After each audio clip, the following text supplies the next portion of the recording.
ए की वैल्यू पूछी मैंने आपसे 2k + 1। शार्पली बोला करो, आवाज कम लेकिन शार्प। बी की वैल्यू -2k + 3 -2 ब्रैकेट। अच्छा, तो ए की वैल्यू बोला आपने 2k + 1, ब्रैकेट में रखूंगा मैं इसे। बी की वैल्यू -2 ब्रैकेट। अच्छा, और सी की वैल्यू 20% बच्चे ऐसे क्वेश्चन क्यों नहीं कर पाते? वो एबीसी गलत नोट करते हैं। पहली गलती बता दी, अगले क्वेश्चन में काम आएगी, जो चैलेंज दूंगा आपको। अच्छा, इसके बाद हमें पता है रूट्स क्या दे रखे हैं, वेरीफाई करते हैं। रूट्स दे रखे हैं रियल एंड, तो रूट्स रियल एंड इक्वल है, मतलब डी क्या होगा? तो पहले लिख दिया d0। अब d0 जब होता है तो डी का फॉर्मूला क्या है? b² - 4ac = जरा बी की वैल्यू बताओ। ब्रैकेट के, ब्रैकेट नहीं छोड़ना, पेन चलाना नहीं है, ब्रैकेट छोड़ना नहीं है। यहां तक क्लियर है? ए की वैल्यू बताओ। ए 2k + 1 4ac, सी क्या है? और = में क्या चल रहा है? अच्छा, अभी स्क्वायर करूंगा तो -2 का स्क्वायर क्या होगा? और k + 3 का स्क्वायर हो जाएगा, k + 3 का होल स्क्वायर। और यहां पर इसको अंदर मल्टीप्लाई करना जरा एक बार। 2k × k और 2k × 5। अब क्या करें? 1 × 2 और 1 × 5 +5।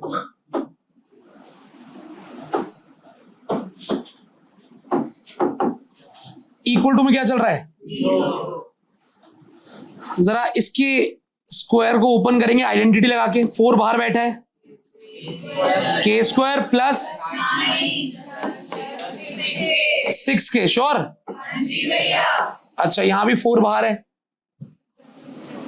2k² तो 2k² ही रहेगा। 10k + k कितने के? प्लस क्या 4 और 4 कॉमन आ जाएगा?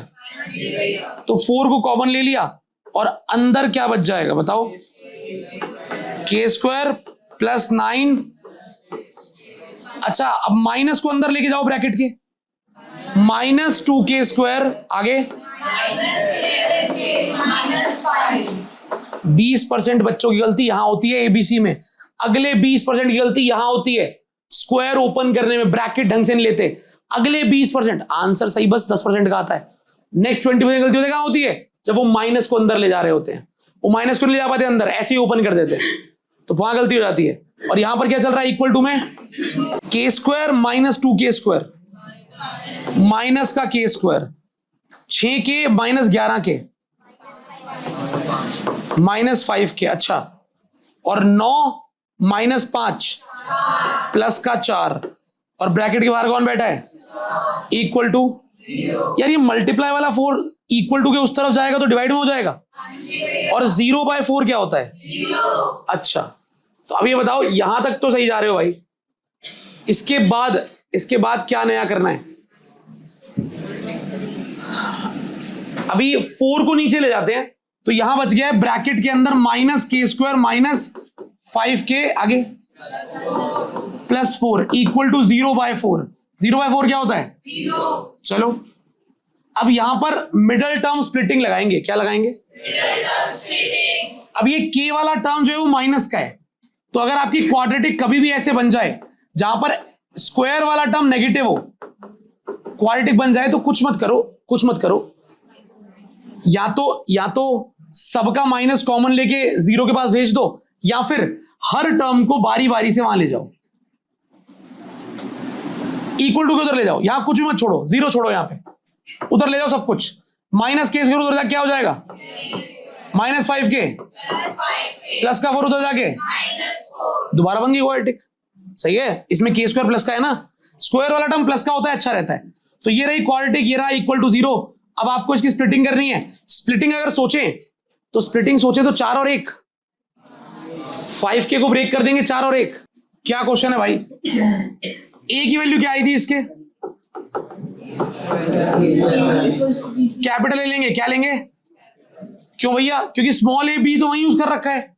क्वेश्चन में स्मॉल ए भी यूज हो रखा है, आपने स्मॉल ए लेट कर लिया, फिर स्टेप मार्किंग गई। हाँ इधर आगे बी की वैल्यू क्या है?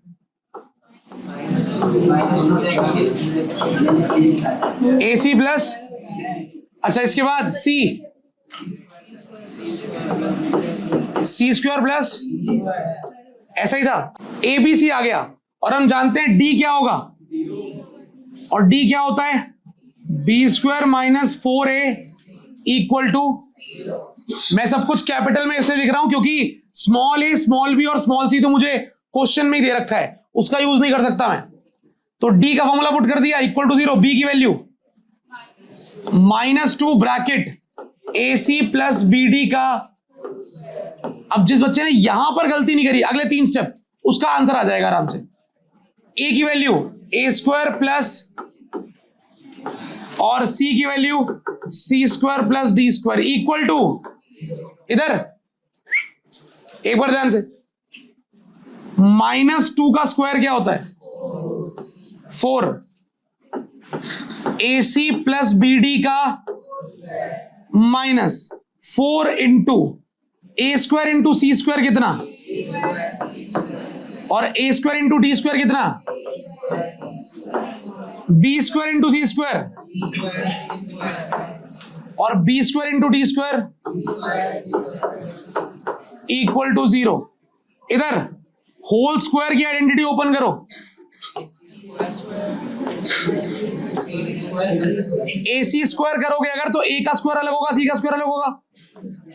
अच्छा ए स्क्वायर सी स्क्वायर आगे प्लस बी स्क्वायर, तो इसका स्क्वायर प्लस इसका स्क्वायर प्लस 2ab, तो 2 इंटू ए क्या है और बी क्या है, B D, bracket close, -4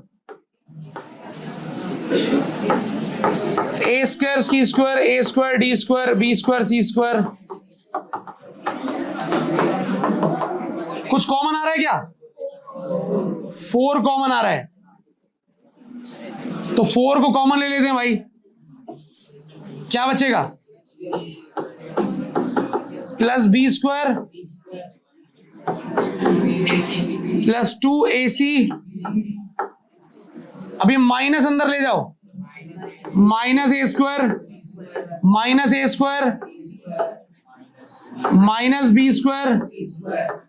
B square equal to, कुछ कटिंग हो रही है क्या? प्लस का A square C square minus का ए स्क्वायर कट जाएगा, प्लस का बी स्क्वायर डी स्क्वायर ये भी कट जाएगा। अब 3 चीजें बच गई हैं, अंडरलाइन कर रहा हूं, एक तो ये, एक ये और एक ये, लिख दें तरीके से। क्या क्या बच गया? पहले 4 बाहर बैठा है, इधर क्या बचा है आपका? -a स्क्वायर डी स्क्वायर हो गया, -b स्क्वायर सी स्क्वायर, और ये में प्लस ACBD, और इक्वल टू में क्या है यार? 4 जब 0 में डिवाइड होगा तो क्या बनेगा? 0, ऐसे बनेगा। तो आपके पास क्या बच गया? -a square D square -b square C square plus 2ACBD equal to 0। अब 2 चीजें हैं, या तो माइनस कॉमन ले लो या फिर सारी टर्म्स को स्क्वायर वाली टर्म जब नेगेटिव होती है ना तो दिक्कत आ जाती है। आप माइनस कॉमन भी ले सकते हो, आप पूरी टर्म को उधर भी ले जा सकते हो, सब कुछ इक्वल टू के उस तरफ ले जाओ, ये नेगेटिव है, ये भी नेगेटिव है, ये पॉजिटिव है, इक्वल टू के उस तरफ ले जाओ, इस तरफ बच जाएगा 0, इधर क्या आएगा? प्लस का A square D square plus का बी स्क्वायर सी स्क्वायर और माइनस का 2ACBD इक्वल टू में चल रहा है 0। एक बात पूछनी है छोटी सी, क्या मैं ए स्क्वायर डी स्क्वायर को अगले स्टेप में AD का होल स्क्वायर लिख सकता हूं? एक ही बात है, मल्टीप्लाई में स्क्वायर कॉमन आता है। क्या बी स्क्वायर सी स्क्वायर को BC का, सही है, और ये जो A into C into B into D है इसको इसी पैटर्न में ए के साथ डी, बी के साथ लिख सकता हूं -2, ए के साथ ए और डी को एक साथ लिख दिया और फिर बी और सी को एक साथ। बात तो एक ही है। चार चीजें अब भी मल्टीप्लाई हो रही है, चार अब भी हो रही है, बस इस पैटर्न के अकॉर्डिंग ए डी एक साथ, बी सी एक साथ लिख दिया। अब अगर मैं इसको ध्यान से देखूं तो क्या आपको नहीं लग रहा कि कुछ ऐसा हो रहा है, A square plus B square -2ab, शायद आपको दिख जाए इसका स्क्वायर प्लस बीसी का square is equal to -2ad into BC. ये किसका फॉर्मूला होता है? ए प्लस बी है माइनस बी? तो अच्छा, हमारा इसमें ए क्या है? एडी, और बी क्या है? का इक्वल टू में क्या चल रहा है? अगर स्क्वायर को उधर ले जाओगे तो क्या हो जाएगा? स्क्वायर उधर जाके क्या होता है? रूट, पता है ना ये? तो जीरो का प्लस माइनस तो कुछ बचता ही नहीं है, जीरो ही रहेगा। स्क्वायर को उधर ले जाओ तो जीरो का रूट क्या होता है? जीरो, जीरो होता है। इक्वल टू में है एडी माइनस बीसी, तो अगर AD minus BC equal to आ गया जीरो, तो यार एक छोटा सा काम है, बीसी को ले जाओ उधर, माइनस का बीसी जीरो के पास जाके क्या हो जाएगा? तो AD is equal to plus का, किसकी वैल्यू निकालनी थी आपको? एडी की। क्या आ गई वैल्यू? एडी किसके बराबर है? तीन तरीके से आता है पेपर में, तीन तरीके से ये क्वेश्चन, तीन तरीके से आता है, सेम क्वेश्चन डिट्टो, वैल्यू भी सेम, आंसर भी सेम, तीन तरीके से आता है। अभी आपका रिजल्ट क्या आया, एक बार इसका आंसर बताना क्या आया हमारा? AD equal to BC. कभी कभी एडी की वैल्यू पूछता है, हम निकाल देते हैं बीसी। कभी कभी कहता है प्रूफ कर दो एडी इक्वल टू बीसी। कभी कभी कहता है ये प्रूफ मत करो। पहला ऑप्शन ये, दूसरा ये, तीसरा ऑप्शन पता है क्या आता है? A by B equal to C by D, ये प्रूफ कर दो। अरे एक ही तो बात है। अगर आप यहां तक पहुंच गए तो भाई बी को नीचे ले आओ, इधर डी को नीचे ले आओ, A upon B equal to C upon D, हो गया प्रूफ। तो कभी कभी ये प्रूफ करने के लिए बोलता है, कभी ये, और कभी बस एडी या बीसी में से किसी एक की वैल्यू पूछता है। बात एक है, सेम सॉल्व करना है, सेम आंसर देना है। बात समझ रहे हो? जिस साल भी आया है, 4 नंबर में आया है, बोर्ड एग्जाम में आ चुका है 3 बार, डिट्टो सेम क्वेश्चन, मतलब ऐसा नहीं वैल्यू अलग, सेम ही आया। ठीक है भाई? तो ऐसे और भी हैं, ऐसे 3-4 और क्वेश्चन है। सबसे पहले ए नोट करेंगे, बोलेंगे ए क्या है 2, बी क्या है -6, सी क्या है, और फिर निकालेंगे डी। डी क्या होता है? B square -4ac। जिसका डी आ गया, आंसर बताओ डी क्या आ रहा है?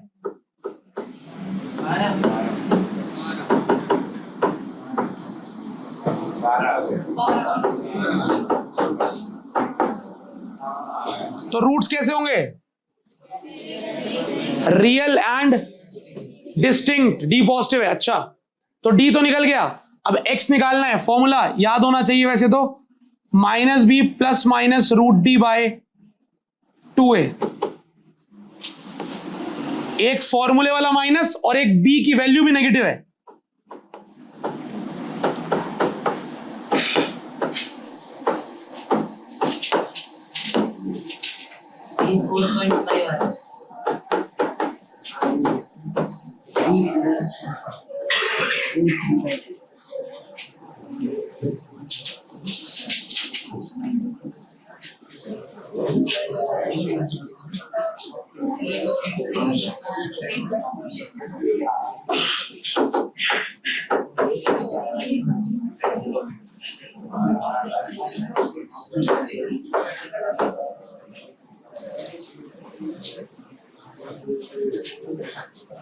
कौन कौन यहां तक पहुंच गया?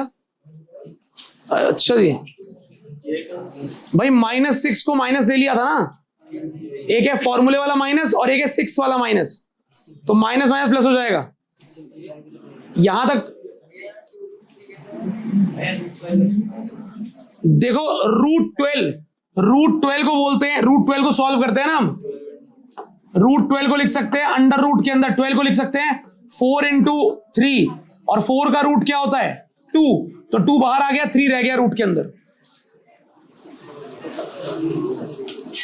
अगर हम 12 को प्राइम फैक्टर कर देंगे तो 2 × 3 बचेगा। रूट के अंदर से दो चीजें जो रिपीट होती हैं उनमें से एक बाहर आ जाती है, तो एक 2 बाहर आ जाएगा, 3 एक ही अंदर रह जाएगा। इसका आंसर किताबों में हर जगह ये नहीं दिया होगा जो आया है, यहां पे लिखा है। इसमें से 2 कॉमन आ रहा है, न्यूमरेटर से भी डिनोमिनेटर से भी, तो फाइनल आंसर में 2 कॉमन लिया होगा और काट दिया होगा। 3 प्लस, तो ये होगा answer 3 plus minus √3/2।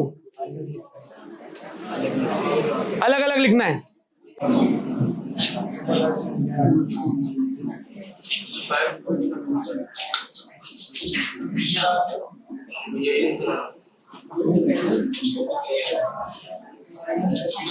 -5 plus minus √5/2। एक बार प्लस √5 होगा, एक बार यही आ रहा है आंसर।